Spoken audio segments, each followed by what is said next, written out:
하늘 말씀 보시겠습니다. 고린도전서 9장입니다. 고린도전서 9장 9절로 16절 말씀까지입니다. 고린도전서 9장 9절로 16절 한 절씩 교독합니다. 모세의 율법에 곡식을 밟아 뜨는 소에게 망을 씌우지 말라 기록하였으니 하나님께서 어찌 소들을 위하여 염려하심이냐.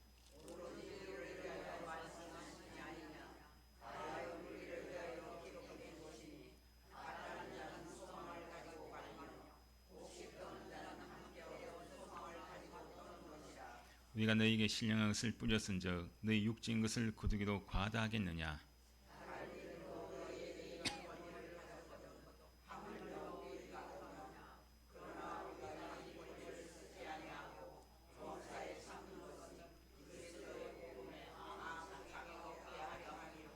성전의 일을 하는 이들은 성전에서 나는 것을 먹으며 제단에서 섬기는 이들은 제단과 함께 나누는 것을 너희가 알지 못하느냐.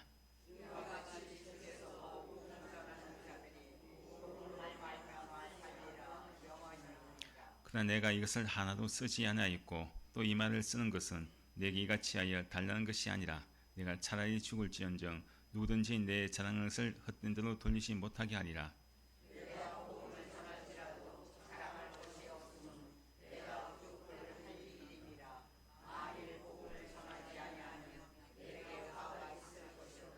아멘. 오늘 말씀은 부득불 전해야 할 복음이라는 말씀 가지고 함께 은혜 나누고 있습니다. 제가 기독교 그 라디오 방송을 라디오를 듣는데 진행을 하는 그 남자 목사님이 예전에 자기가 어느 교회의 부교육자로 있었던 그런 이야기를 하고 있습니다. 근데 담임 목사님과 함께 목욕탕을 갔다는 거예요. 이 목욕탕을 갔는데 이 목욕탕 안에 들어가니까요, 이 탕 속에 많은 그런 이 목욕탕 안에 사람들이 있는데, 근데 우리 목욕탕 들은 탕이 있지 않습니까? 몸을 담그는 탕이 있는데, 근데 그 탕 안에는 3명인가 4명인가 그렇게 이 사람들이 앉아 있더라는 거예요. 탕 속에 들어가 있더라는 것입니다. 근데 그 탕 속에 있는 남자들 모습을 보니까요, 온몸에 문신을 가득한 남자들이 그 탕 속에 딱 들어가 있더라는 겁니다. 근데 그 주변에 또 다른 남자분들이 있는데 그 목욕을 하러 온 남자분들은, 다른 남자분들은 그 탕 속에 들어갈 생각을 하지 않는 거예요. 그 문신한 남자들이 겁이 나니까 그 탕 속에 들어갈 이 생각을 하지 않고 다 밖에 있더란 것입니다. 근데 이 전도사님이 이 담임 목사님과 함께 가서 야, 나도 저기 들어가면 안 되겠구나. 괜히 전체 문신을 다 하고 있으니까 겁이 나가지고 들어갈 엄두를 못 내고 있는데 갑자기 담임 목사님이 자, 우리 탕 속에 들어가자. 그렇게 하더란 겁니다.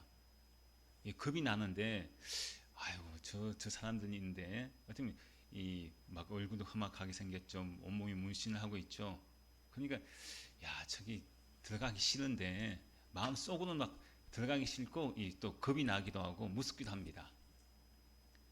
근데 또 담임 목사님이 또 들어가자고 하니까 막 할 수 없이 마지못해서 목사님과 함께 탕 속에 쓱 들어갑니다. 그 남자들하고 문신한 남자들 옆에서 탕 속에서 몸을 담그고 있는데 조마조마하죠. 눈도 못 맞추고 계속 탕 속에 물만 바라보고 있는 거예요. 옆에 사람들 괜히 눈 마주칠까봐 마음이 조마조마하는데 그때 같이 옆에 있던 담임 목사님이 그 문신한 사람들에게 말을 거는 거예요. 말을 겁니다. 이 전도사님이 그때는 전도사님이니까 목사님 그냥 좀 가만히 계시지. 그냥 탕 속에 들어왔으면 괜히 저 사람들하고 시비 붙고 또 안 좋은 일이 있는데 조마조마하는데 담임 목사님이 또 말까지 거는 거예요.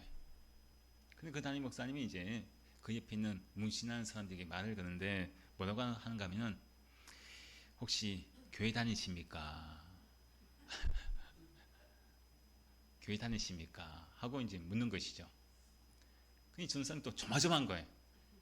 다른 이야기가 아니고 교회 다니냐고 하는, 예수 믿는다고 하는 그 질문을 하는 담임 목사님의 말에 왜 또 저는 말을 할까?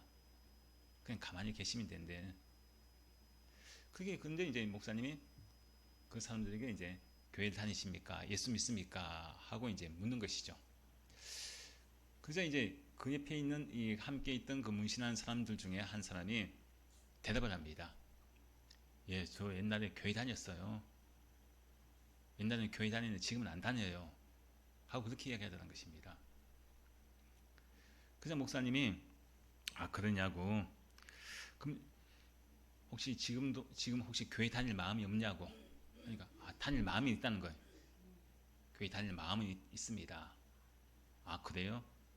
하고 이제 거기서부터 이제 말이 이제 시작돼 가지고 이제 그 목욕탕 안에서 이 목사님이 복음을 전합니다. 전도를 하기 시작하는 거예요. 그래서 거기서 어떤 일이 일어나는가 하면은 그 목욕탕 안에 있는 3명인가 4명인가 이 사람들이 문신하는 사람들이 그 목욕탕에서 세례를 받아요. 세례. 목욕탕 안에서. 참 신기한 일이죠. 목욕탕 안에서 세례를 베풀었습니다. 그러면서 이제 세례를 받고 난 뒤에 이 세례를 받은 이 문신하는 사람들이 목사님 이번 주 우리 그 교회 가겠습니다. 하더란 거예요. 아 그래요? 예, 이번 주 오십시오 하고 이제 그렇게 목요일 맞추고 이제 왔는데 자 이제 드디어 이제 그날 주일이 되었어요. 주일 되었는데 자 이 사람들이 왔을까요 안 왔을까요? 예? 왔을까요 안 왔을까요? 근데 이 전사님은 뭐 말로 그냥 온다고 했겠지 생각했는데 인사 제대로 교회 가겠습니다 한다고 생각했는데 정말 주일날 되니까요 이 사람들이 교회에 온 거예요. 깜짝 놀란 거죠. 참 놀라운 일이 일어난 것입니다. 자, 근데 우리가 목욕탕 안에서 이 목사님이 뭘 했습니까? 전도했죠. 복음을 전했어요. 참 어쩌면 상상도 하지 못할 일이죠. 보면 우리가 생각할 때는 그것도 온몸에 문신을 한 험악한 생긴 사람에게 아무도 그 탕 안에 들어갈 생각도 하지 않는 그런 상황에서 그 옆에 들어가서 또 그것도 또 거기서 그 사람들과 대화하는데 복음을 전하는 모습. 자, 이 목사님은 예수 믿는 그리스도인으로서 반드시 해야 할 일을 했다는 것이죠. 우리가 사람은 살아가면서 참 우리가 반드시 해야 할 일들이 있습니다. 직장에서도 또 가정에서도 각자의 지위와 각자의 위치에서 각자의 그런 있는 자리에서 반드시 해야만 할 일이 있다는 것입니다. 근데 우리 그리스도인은 반드시 해야 할 일이 뭐냐? 반드시 해야 할 일은 복음을 전하는 것입니다. 즉 전도하고 선교하는 것이라는 거죠. 오늘 본 말씀에서 사도 바울은 반드시 해야 할 일, 그것을 뭘로 어떤 말로 표현하느냐? 부득불 해야 할 일이다. 부득불 내가 해야 할 일, 그렇게 표현합니다. 16절 말씀에 이렇게 말씀하지 않습니까? 함께 읽습니다. 내가 복음을 전할지라도 자랑할 것이 없음은 내가 부득불 할 일이라.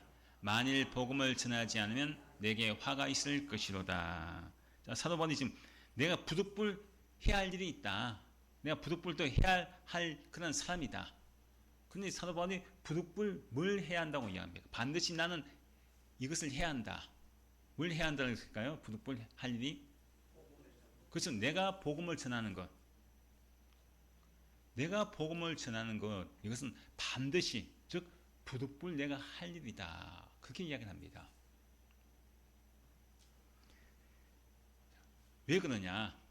내가 이 복음을 전하는 것, 전도하는 것, 선교하는 것, 예수를 전하는 것, 이것이 왜 내가 반드시 해야 할 일, 부득불 해야 할 일이냐? 뭐 사도 바울은요 사명을 받았기 때문에 복음을 전하는 사명을 받은 사람이기 때문에 부득불 할 일이다. 그렇게 이야기를 합니다. 자, 여러분 우리가 병원에 의사가 있습니다. 자, 의사가 반드시 할 일이 뭘까요?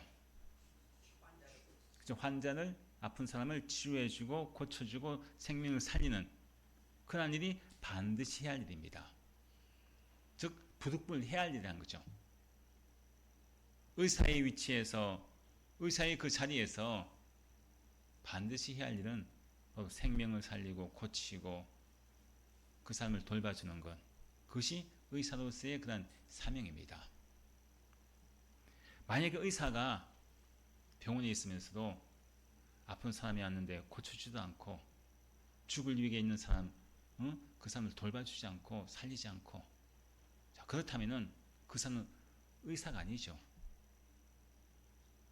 의사가 아닙니다. 반드시 해야 할 일은 바로 의사로서 자기가 의사의 그 지위에서 그 위치에서 있는 자리에서 환자를 돌보고 고치고 또 치료해주고 살리는 일.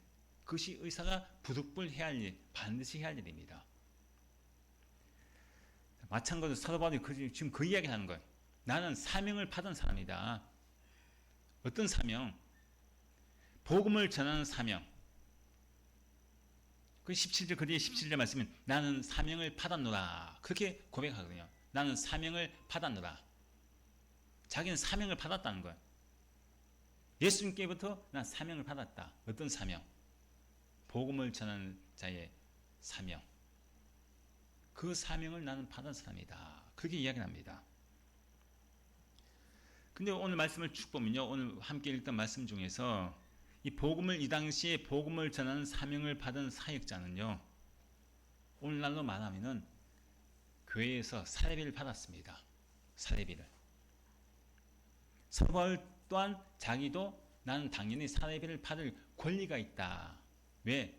복음을 전하는 사역자도 나는 예수님께로부터 나는 부름 받았고 사명을 받았기 때문에 당연히 나도 사역자로서 복음을 전하는 자로서 나는 이 사례비를 받을 권리가 있다. 그렇게 이야기합니다. 그래서 9절부터 13절 말씀이 바로 그 말씀을 하는 거 있는 거예요. 바로 사도 바울이 사명자가 사역자가 바로 그러한 권리를 받을 수 있는 권리를 구약에서부터 말씀하고 있다는 것을 구약의 말씀을 인용해서 이야기합니다. 9절 말씀에서 곡식을 밟아 뜨는 자에게 소에게 망을 씌우지 말라. 저 곡식을 막 밟아서 요즘은 타작하는 거죠. 그런 소, 열심히 우리에게 이 양식을 제공해주는 그런 열심히 일을 하는 소에게 망을 씌우지 말라. 즉 소에게도 일을 할 때 먹을 것을 먹게 하면서 일을 시킨다는 거죠. 그리고 13절 말씀에도 성전에서 일하는 자는 성전에서 나는 것을 먹는다 이야기하지 않습니까? 성전에서 일하는 레위인이나 또 제사장들도 성전에서 나는 것을 먹는 거예요. 성전에서 일을 하기 때문에 다른 일을 하지 않죠. 오직 성전에서만 일을 합니다. 수입이 없죠. 그 성전에서 일하는데 백성들이 성전에서 바치는 그런 모든 것을 가지고 거기서 나는 그것을 가지고 성전에서 이제 생활하게 됩니다. 바로 구약의 이런 율법적인 것, 이런 것들 당연히 하나님의 일을 하는 사람에게 있어서는 바로 그런 권리가 있다는 거예요. 바로 그것을 이야기하죠. 짐승이나 사람이나 일한 대가를 정당하게 받을 수 있는 권리가 있다. 그것을 이제 이야기를 합니다. 그리고 또 14절 말씀에도 또 그 말씀하지 않습니까? 14절 함께 있습니다. 이와 같이 주께서도 복음을 전하는 자들이 복음으로 말미암아 살리라 명하셨느니라. 자, 예수님께서도 명령하셨어요. 뭘 명령하셨냐? 주께서도 복음을 전하는 자들이 복음을 말미암아 살리라. 자, 이 말씀은 무슨 말씀이냐? 바로 그런 권리가 있다는 거예요. 복음을 전하는 자가 그런 것을 받을 권리가 있다. 예수님께서 이 제자들을 둘씩 짝을 지어서 이제 전도를 파송을 합니다. 제자를 파송하죠. 근데 마태복음 10장 10절 말씀에 이렇게 말씀합니다. 참겠습니다. 여행을 위하여 배낭이나 두볼옷이나 신이나 지팡이를 가지지 말라.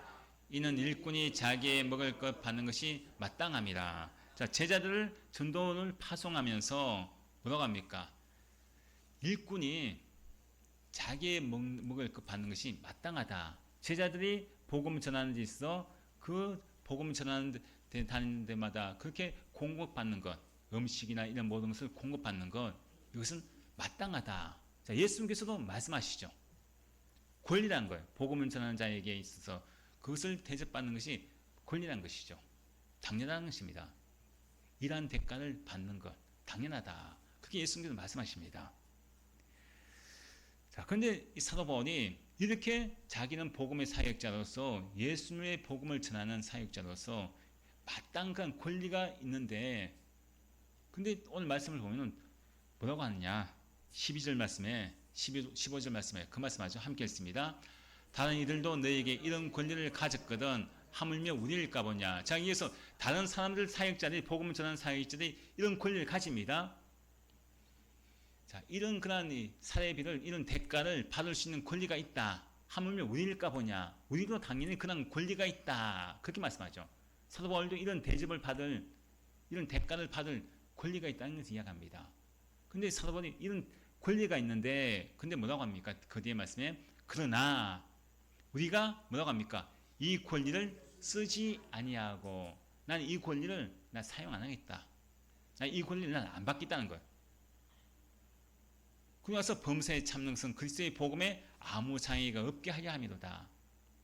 나는 당연히 받을 권리 있는 어떤 대가를 요즘을 치면 사례비를 받을 수 있는 그런 권리가 있는데 성경에서도 분명히 그거에 대해서 당연하다고 권리를 이야기하는데 예수님께서는 말씀하시는데 그 나는 이 권리를 쓰지 않겠다는 거예요. 즉 나는 뭘 이야기합니까? 사례비를 안 받겠다 그 말이죠. 직장인이라고 하면 난 월급을 안 받겠다 그 말입니다. 자, 그리고 또 15절 말씀에도 그 말씀 하잖아요. 15절 말씀에도 그러나 뭐라고 합니까? 내가 이것을 하나도 쓰지 아니하였고 즉 자기에게 주어진 권리가 있어요. 즉 사례비를 받을 수 있는 권리가 있는데 나는 이것을 안 쓴다는 거예요. 즉 나는 사례비를 안 받겠다 그 말이죠. 그런 권리가 있음에도 불구하고 나는 안 받겠다 이렇게 이제 이야기를 합니다. 왜 그렇습니까? 복음을 위해서 혹여나 이게 장애가 될까봐 많은 사람들이 사도 바울을 이 사도라고 인정을 하지 않습니다. 야, 네가 예수를 핍박했던 네가 무슨 사도냐? 예수 믿는 사람들을 잡아 죽이고 옥에 가두기도 하고 핍박했던 네가 무슨 사도냐? 넌 또 예수님의 제자도 아니지 않냐? 그렇게 예수님의 제자가 아니고 또 너는 사도가 아니다. 인정을 하지 않습니다. 근데 사도 바울이 지금 자기가 복음을 전하는 사도로서 열심히 복음을 전하지 않습니까? 근데 복음을 전할 때 만약에 자기가 사례비를 받는다. 그러면 사람들이 오해를 한다는 거예요. 그렇게 열심히 복음을 전하는데 야 저거는 사도도 아니면서 돈 때문에 응? 돈에 욕심이 있어가지고 자기가 사도라고 이야기하고 또 그 사례비를 받네. 복음을 전하는 그 목적이 돈 때문이라고 돈 벌려고 돈에 욕심이 있어서 자기가 사도라고 이야기하고 예수님을 전한다고 저렇게 주장하는구나. 그것 때문에 오해할까봐. 오늘날 치면은 돈 때문에 목회한다고 돈에 욕심이 있어 목회한다고 오해할까봐 내가 그래서 내가 당연히 받을 수 있는 그런 사례비 그 권리를 나는 사용하지 않겠다. 그렇게 이야기합니다. 근데 이 당시에 사람들이 사도 바울을 사도라고 인정을 하지 않고 저 사람은 돈에 눈이 먼 사람이고 돈에 욕심 있는 사람이고 그렇게 생각했던 것이죠. 그 사도 바울은 그런 오해 나는 정말 순수한 마음을 가지고 나는 복음을 전하고 예수님을 전하고 싶은 그런 사람인데 혹이나 나를 지금 오해할까봐 돈 때문에 내가 목회하고 돈 때문에 복음을 전한다고 오해할까봐 그래서 나는 그것이 복음의 장애가 될까봐 나는 그래서 나는 이런 권리를 사용하지 않겠다. 그게 주장합니다. 참 우리가 보면은 내가 주어진 권리가 있지 않습니까? 교회에서 목사로서 또 우리 교인들도 마찬가지요. 각자가 직분에 따라서 권리가 있어요. 근데 이 권리 당연한 그런 권리가 주어지는데 어떻습니까? 이 권리 우리 너무나 많이 주장할 때가 많죠. 목사가 목사라고 교회에서 많은 것을 요구합니다. 사례비를 더 많이 올려달라고 그러고 무리한 그런 요구를 할 때가 있습니다.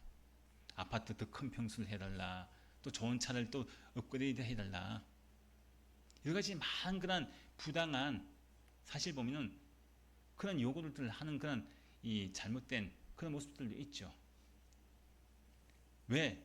뭐라고 합니까? 내가 목사인데 그래도 교회에서 이렇게 해줘야지. 책임져 줘야지. 이렇게 날 대우해 줘야지.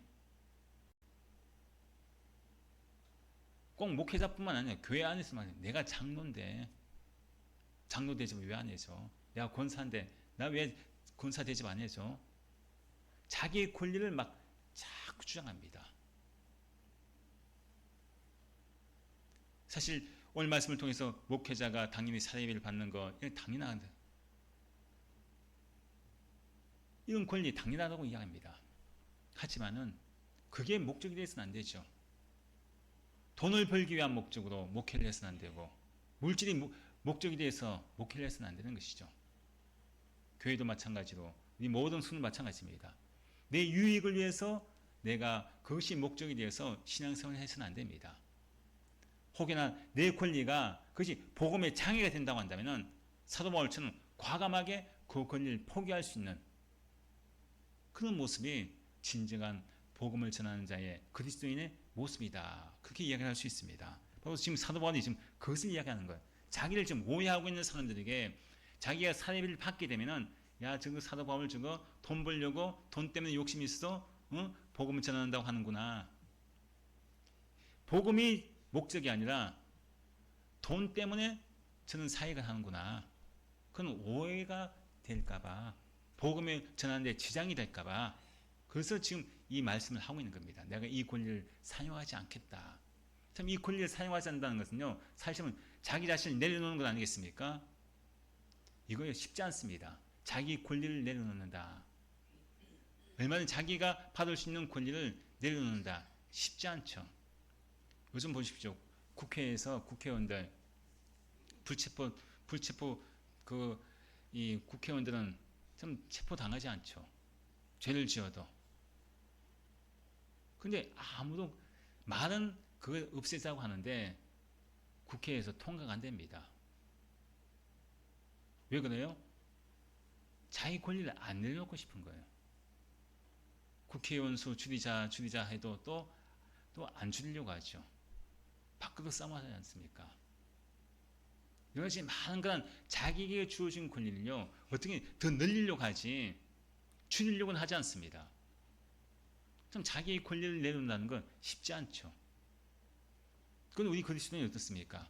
우리 그리스도인은요 자기의 권리 마땅히 받아야 할 권리가 있을 때 그것이 혹여나 복음의 장애가 된다고 한다면은 하나님의 영광이 가려워지는 일이 나온다면은 비록 내 자신이 받을 수 있는 당연한 권리임에도 불구하고 그것을 내려놓을 수 있는 난 이 권리를 사용하지 않을 수 있는 그런 믿음의 모습 그것이 진정한 복음을 전하는 자의 또 예수 믿는 사람의 그리스도인 모습이라고 이제 우리에게 보여집니다. 자 이렇게 이제 보면요 이 사도 바울이 살해를 받을 수 있는데도 불구하고 나는 복음을 위해서 복음의 장애가 될까봐 걸림돌이 될까봐 나는 이것을 사용하지 않는다. 그렇게 이제 말씀하고 있는데 참 얼마나 이 사도 바울이 15절 말씀에서 이 말을 쓰는 것은 지금 내가 살해를 받지 못하여서 살해비를 달라고 내가 이 말을 하는 것이 아니다. 오해하지 말라는 거예요. 내가 얼마나 살해를 받을 수 있는 권리가 있다는 것을 계속해서 말씀하지 않습니까? 그래서 이 사도 바울이 내가 이 말을 하는 것은 저 사도 바울이 자기가 살해비를 받을 수 있는 권리가 있다는 것을 구약에서도 그렇고 신약에서도 그렇고 예수님께서 말씀하셨지 마땅히 받아야 된다. 그 나는 안 받고 있어. 그래서 교회에서 나한테 이런 것을 줘. 그렇게 내가 그런 말이 아니라는 거예요. 지금 내가 안 받고 지금까지 안 받고 있는데 지금 달라는 그런 말이 아니다. 그렇게 이야기합니다. 오해하지 말라는 거죠. 나는 복음을 위해서 사는 사람이지 돈을 위해서 사는 사람이 아니야. 돈이 목적에 대해서 복음을 전하는 사람이 아니야. 지금 그 말을 합니다. 내가 죽을지언정, 내가 차라리 죽을지언정이라고 하지 않습니까? 강한 표현을 씁니다. 내가 차라리 죽을지언정. 나는 절대로 그런 행동을 하지 않겠다는 거예요. 돈이 목적이 된 인생이 아니라 복음을 전하는 것이 내 인생의 목적이다. 이것이 내가 죽을지언정 나는 이런 마음은 변치 않는다. 그 말을 지금 하고 있습니다. 자기가 돈벌이 때문에 사역자로 하는 것이 아니라는 것입니다. 자, 그리고 나서 그들이 뭐라 합니까? 만일 복음을 전하지 아니하면 뭐라고 해요? 내게 화가 있을 것이미로다.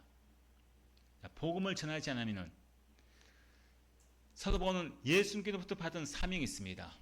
복음 증가하는 사명을 내가 받았는데, 근데 내가 만약에 반드시 내가 해야 할 일인, 부득불 해야 할 일인 복음을 전하는 사명을 내가 이것을 전하지 아니하면은 나에게 뭐가 있다는 거예요? 화가 있을 것이다. 무슨 말씀이겠습니까? 이 말씀은요, 내가 벌을 받는다는 그런 개념의 그런 말이 아닙니다.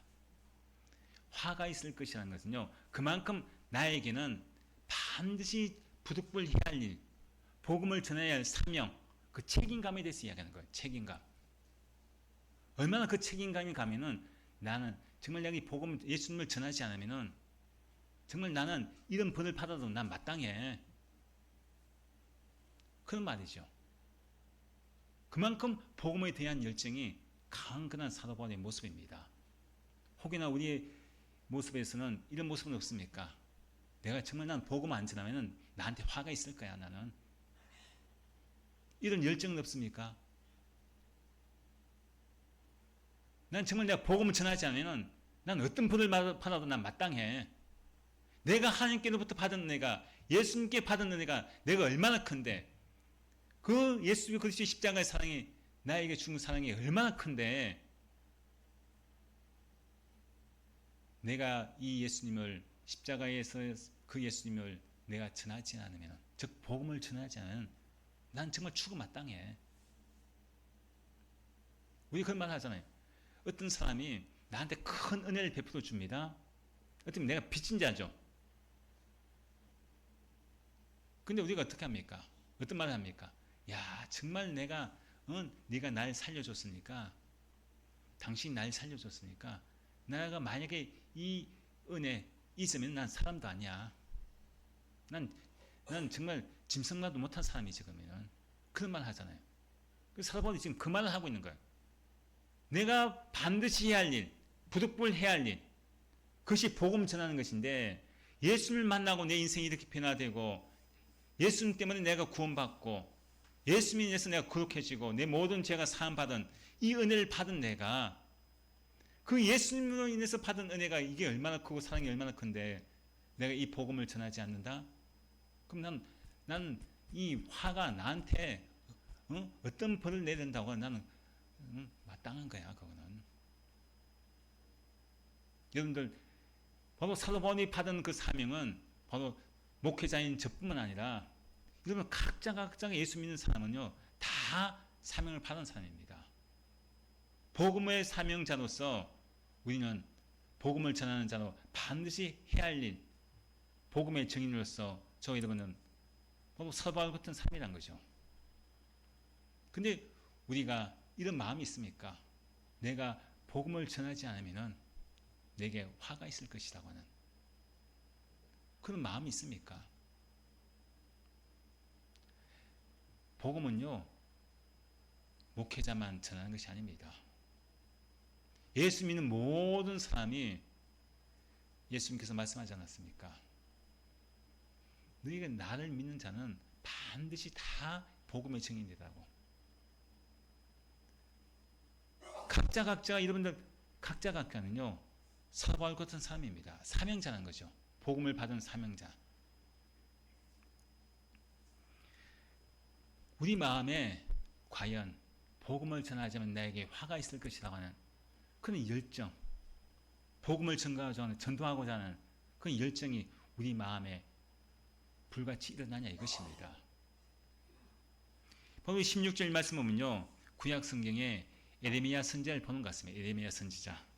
에레미야 선지자가요 하나님 말씀을 받아서 이스라엘 백성에게 선포합니다. 말씀을 전해요. 그 말씀을 전하는데, 근데 그 하나님 말씀을 전하니까요 이스라엘 백성들이 그 하나님 말씀을 전하는 말씀을 듣고 에레미야 선지자를 온갖 조롱을 합니다. 모욕을 주어요.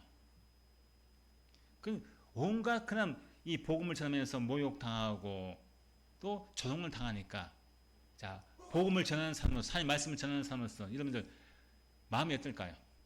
여러분 만약에 여러분 전도 밖에 나가서 전도합니다. 누군가에게 예수 믿으세요 하고 막 우리가 전도를 해요. 근데 그 사람이 나한테 막 욕을 합니다. 야 예수가 어디 있어? 하나님이 어디 있어? 천국이 어디 있고 지옥이 어디 있어? 너 미쳤다. 응? 너 제정신이 아니다. 만약에 나한테 복음을 전하는 나한테 온갖 욕을 하고요, 온갖 조롱을 당합니다. 자, 그러면 우리 마음이 어떨까요? 사람들 마음에, 야, 내가 왜 예수 때문에 이런 조롱을 당해야 되지? 내가 왜 예수 전하는 것 때문에, 복음을 전하는 것 때문에 내가 이런 모욕을 당해야 되지? 내가 저 사람한테 아쉬울 게 없는데, 저 사람 나하고 전혀 모르는 사람이고, 내가 저 사람한테 내가 이런 욕을 먹을 이유도 없고, 내가 왜 저 사람한테 괜히 내가 이런 조롱을 당해야 돼? 자, 이런 마음이 들죠. 그래서 지금 어떤 예레미야 선자가요, 그 당시에 그랬다는 거죠. 하나님 말씀을 전하는데, 하나님께서 말씀을 전하라고 해서 전했는데 온갖 조롱을 다 당해요. 모욕을 다 당합니다. 자, 근데 마음속에 이 예레미야 선자가요, 너무나 막 이 가슴 아프고 사실 화가 나는 거예요. 그래서 예레미야 선자가 뭐라고 고백하는가 하면요, 예레미야 2장 8절부터 9절 말씀에 이렇게 말씀합니다. 함께 읽습니다. 내가 말할 때마다 외치며 파멸과 멸망을 선포함으로 여호와의 말씀으로 말미암아 내가 종일토록 치욕과 모욕거리가 큰 됩니다. 자, 하나님 말씀을 전하고 선포했잖아요. 선포했는데 내가 종일토록 뭐라고 합니까? 말씀을 전하니까 사람들한테 뭘 당해요? 치욕과 모욕거리가 된다는 거예요. 이게 너무나 큰 그런 예레미야 선지자 입장에서는 하나님 말씀을 전하는데 돌아오는 것은 자기에게 온갖 치욕이 있고 모욕을 당합니다. 그 9절 말씀이 뭐라고 합니까? 내가 다시는 여호와를 선포하지 않고 그 이름을 말하지 않겠다. 야, 내가 이런 모욕을 당해야 돼? 내가 이런 치욕을 당해야 돼? 내가 왜 전도해야 돼? 하나님 말씀을 전하는 것 때문에, 선포하는 것 때문에 내가 왜 백성들한테 이런 욕을 먹고 왜 이런 모욕을 당하고 치욕을 당해야 돼? 내가 다시는 이제 하나님, 나 이제 복음 안 전할게요. 하나님 말씀 이제 안 전하겠습니다. 사실 우리가 전도하다 보면요, 이런 마음이 생기죠. 내가 저 사람이 뭐라고 괜히 복음을 전했다가 예수 믿으라고 했다가 나한테 돌아온 것은 욕밖에 없고 내 자존심을 건드리는 그런 말밖에 없고 온갖 모욕을 당합니다. 그러면 우리 마음은, 그래 내가 너한테는 다시 내가 전도하나 봐라. 다시 너한테 내가 복음 전하나 봐라. 너 그냥 지옥이나 가라 그냥. 자, 그런 마음이 있어요. 예레미야 선지자가 그렇다는 거죠. 근데 이제 그런 마음, 그런 생각이 있는데 내가 다시는 이와를 선포하지 않고 그 이름을 말하지 않겠다, 복음을 전하지 않겠다 하면은, 근데 그렇게 결심을 했는데, 마음속에 결심했는데 그의 마음에 또 뭐가 있습니까? 그의 말씀이 뭐라고요? 나의 마음이 불붙는 것 같아서 골수에 사무치니 답답하여 견딜 수가 없나이다. 한쪽으로는 내 마음속에 다시는 복음을 안 전해야지, 말씀을 안 전해야지, 내가 이런 치욕과 모욕을 당하는 내가 왜 전해 하는 그런 마음이 있는데, 근데 예레미야 선지자의 마음속에는요, 뭔가 막 다시 불이 막 일어납니다. 막 불 붙듯이 일어나요. 골수에 사무치는 그런 마음처럼 답답해서 복음을 안 전하려고 하니까요, 답답한 거예요. 마음이 막 불이 붙는 거예요. 즉 복음을 안 전하려고 하니까요, 막 내 마음이 속이 답답하고요, 견딜 수가 없는 거예요. 치욕과 모욕을 당했을 때는 안전하고 싶은데, 안전하고 싶은 마음이 있다가도 갑자기 내 마음에요, 불이 확 붙습니다. 그래, 내가 안전하면 안 되겠구나. 막 답답한 거예요. 안전하려고 하니까. 여러분, 우리 마음에 이런 마음이 있습니까? 내가 전도하지 않고는 답답해서 견딜 수가 없는 거예요. 어제 전도할 때는 막 누군가에 전도할 때 온갖 모욕을 당하고 수치를 당하고 온갖 욕을 막 먹었는데, 이제 나 전도 안 해 했다가도 또 내 마음속에 안전하려고 하니까요, 막 불이 일어나는 거예요. 하나님께서 내 안에 전도하고자 하는 마음, 그 불이 내 안에 일어나서 말을 안 하면, 복음을 안 전하려고 하니까 막 미치겠는 거예요. 막 불 붙듯이 일어납니다. 그래서 다시 또 전하는 거예요. 어떻습니까? 우리 마음에 이런 불 붙는 마음이 있습니까? 없습니까? 뭐 그냥 교회에 그냥 왔다 갔다 하면서 신앙생활 그냥 편하게 하면서 내 신앙생활만 잘하면 되지, 뭘 내가 남한테 아쉬운 소리 해가지고 허리 굽혀가면서 인사하면서 예수 믿으라고 하고, 내가 왜 그런 생활을 해? 그냥 편하게 내 평생 그냥 신앙생활하면서 응? 나 죽을 때까지 그 내 개인적인 신앙생활 나만 그냥 구원받고 천국 가면 되지. 뭐 남한테 내가 응? 아쉬운 소리 하면서 그렇게 전도해. 여러분들 우리가 그런 마음이 있다고 하면요. 오늘 말씀에 있는 사도 바울과 같은 부득불 내가 이 복음을 전하는 사명이 나에게 있는데 반드시 전해야 할 사명인데 내가 이 복음을 전하자면 내게 화가 있을 것이라고 하는 이런 믿음의 결단과 에레미야 선지자가 내가 복음을 전하지 않겠다고 하는 그 마음속에 성령님께서 내 안에 불붙는 마음을 주셔서 다시 또 하나님의 말씀을 전할 수 있는 능력을 주시는 그런 은혜의 삶, 이것이 바로 내가 가져야 할 그런 믿음의 삶입니다. 예수님 믿는 사람이라면 이런 사도 바울의 마음과 에레미야 이 마음이 우리 안에 있어야 한다는 것입니다. 참 우리의 그런 모든 마음이 과연 이런 불같은 마음이 있냐 이것이죠. 사도 바울은 참 이 고백이 누구에게 배웠겠습니까? 어쩌면 사실 보면 예수님께 배운 것이죠. 사도 바울의 모든 신앙의 중심은 예수님 아니었습니까? 자, 예수님 보십시오. 예수님 십자가를 지기 전에 겟세마네 동산에서 기도하시죠. 십자가를 질 것인가 안 질 것인가 그 기도에서 기도하십니다. 그 육신의 적인 그런 마음 가지고는 뭐라고 하십니까? 기도할 때 아버지 할만하시거든 이 잔을 내게서 옮기시옵소서. 즉 십자가를 안 지고 싶은 거예요. 고난의 십자가, 고통의 십자가, 죽음의 십자가 이걸 안 지고 싶은 것이 인간적인 마음입니다. 자, 근데 뭐라고 합니까? 내 원대로 마옵시고 아버지의 원대로 하옵소서. 하나님, 아버지 정말 내가 십자가에 져야 할 것이 부득불 할 일이라면 반드시 내가 해야 할 일이면 내가 지겠습니다. 그 말이에요. 예수님을 믿는 우리가 예수님을 믿는다는 것은 예수님을 따른다는 건 아닙니까? 예수님의 삶을 그대로 우리가 따라가는 삶, 본을 받고 살아가는 삶, 그것이 예수 믿는 사람의 모습입니다. 그 예수님께서도 부득불 그 십자가를 지신 예수님의 모습을 사도 바울이 본받았어요. 복음을 전하는 것, 예수 믿는 사람으로서 부득불 해야 할 일입니다. 해도 되고 안 해도 되고 그게 아닙니다. 전도는 내가 해도 되고 안 해도 되고 그게 아니란 거죠. 의사가 사람을 고치고 안 고치고 그게 아니라는 거예요. 예수 믿는 사람에는 반드시 해야 할 일, 부득불 해야 할 일, 그것은 복음을 전하는 것입니다. 내가 믿는 예수님을 전해야 한다는 거죠. 내가 믿는 예수님이 어떠한 분이신지 많은 사람들에게 아직 예수 믿지 않는 사람들에게 전해야 하는 사명이 바로 우리가 가져야 할 사명입니다. 우리 예수 믿는 사람이 그리스도인들에게 가장 부담되고 어려운 것이 뭐냐 물으면요. 전도라고 합니다. 전도라고 하죠. 많은 사람들이 전도라고 하면은 어렵다, 힘들다 그렇게 생각합니다. 그래서 그 전도하려고 할 때 그 현실 앞에서 많이 부딪힐 때 주저앉습니다. 나 이제 전도 한두 번 해봤다가 그 벽에 부딪히면은 모욕을 당하고 수치를 당하고 거절당하면요. 이제 안 해야지. 주저앉습니다. 근데 우리가 사실은 전도는요. 우리가 안 되는 것이 아닙니다. 전도는 안 되는 것이 아니라 우리가 지금 안 하고 있는 것이 문제라는 거죠. 안 하고 있는 것.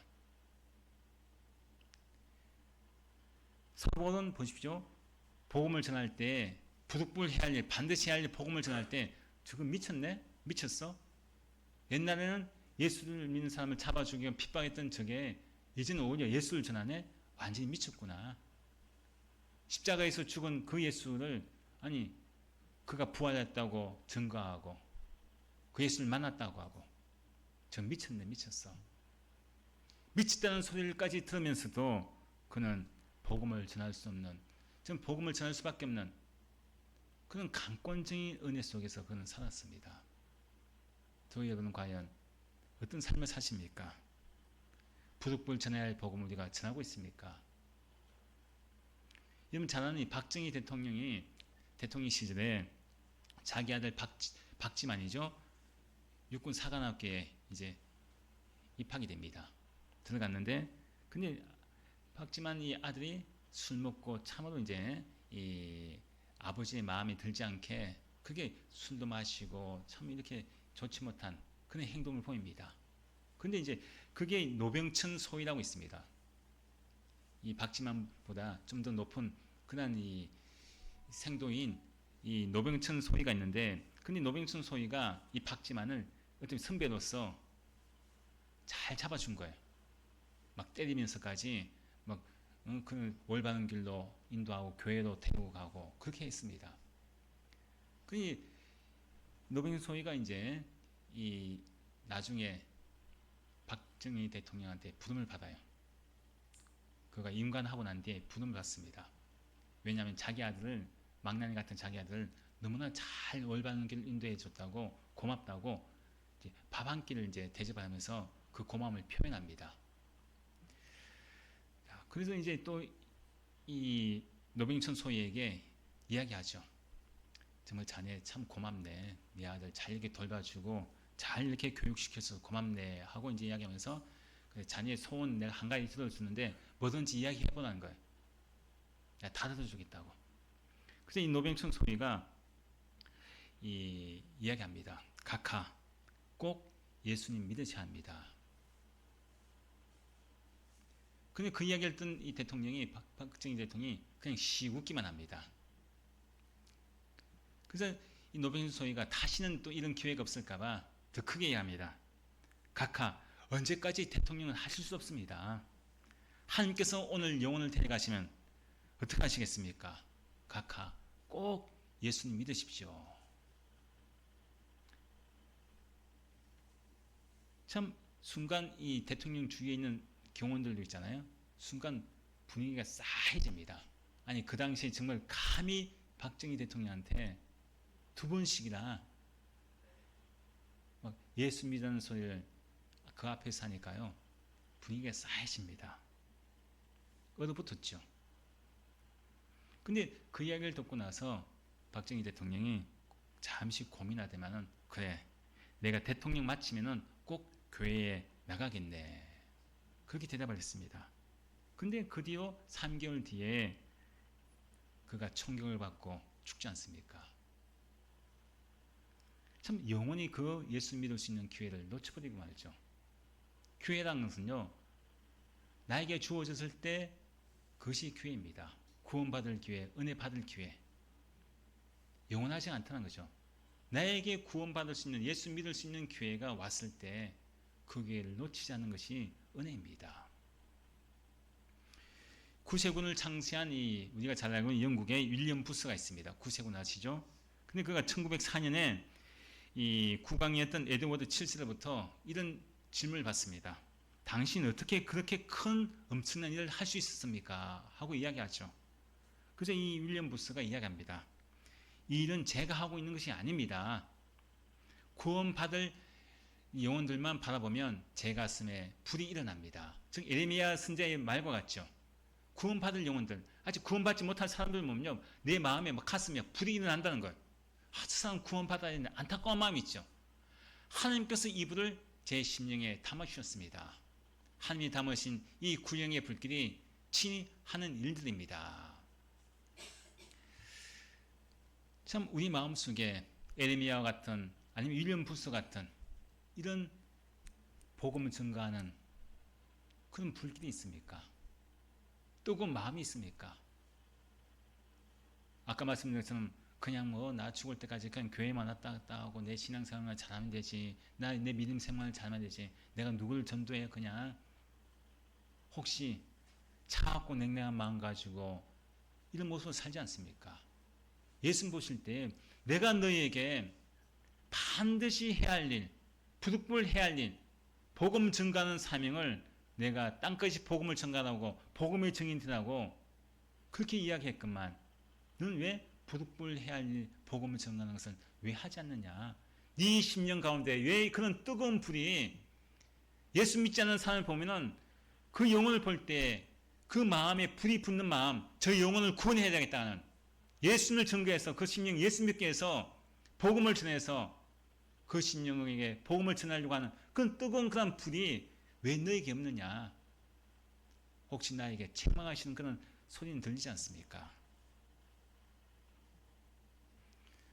위 안에 예레미야에게 있고 바울에게 있었던 윌리엄 부스에게 있었던 그 뜨거운 그런 복음 증가하는 그 복음의 사명의 불이 우리 안에도 있길 바랍니다.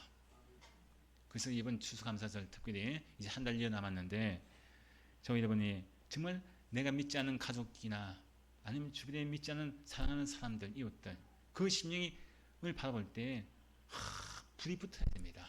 그래, 내가 아무리 복음을 전해서 거절당하고 모욕을 당하고 치욕을 당했을 때 에이 이제 더 이상 너한테 내가 전도 안 해.